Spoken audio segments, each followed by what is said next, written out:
what are common signs of trauma that might show up in the workplace in behaviors or interaction that we could maybe relate to? And so how it kind of shows up in work can be in a handful of ways. We might find ourselves responding to stress and conflict with, that inability to think clearly. We might find folks who are like at a high state of alert and, a pin drops and they're kind of like jumping out of their skin.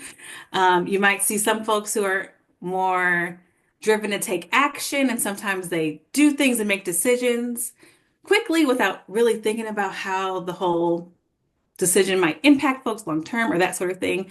Those might be some of the responses you see.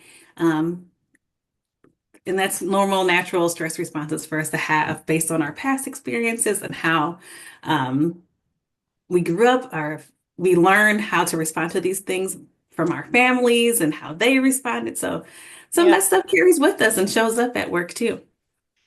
Yeah, so I hear you saying it might be something in our past that kind of shapes how we see or experience current state interactions, and our response may seem unusual to someone Hmm. else because they may not appreciate how something in our past may be a trigger for us today.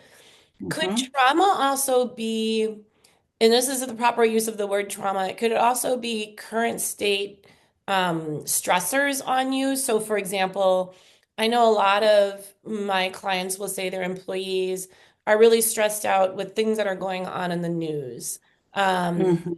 Whether it could be they've got family in California and they're worried about the wildfires there. Or it could be something Hmm. else that they bring to work and it's weighing on them. Would that be considered a trauma? It may not necessarily be something that happened in your past, but it's something that's on your mind in the current day. Is that proper use of the terminology trauma? Yes, I think that falls into the definition that we use at my organization. We consider an trauma to be anything that overwhelms your ability to cope, process, move forward. It impacts your functioning.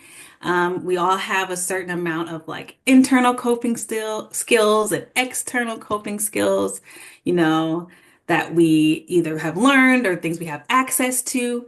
And when you experience an event that really overwhelms your ability to use those things to move forward, that could be trauma.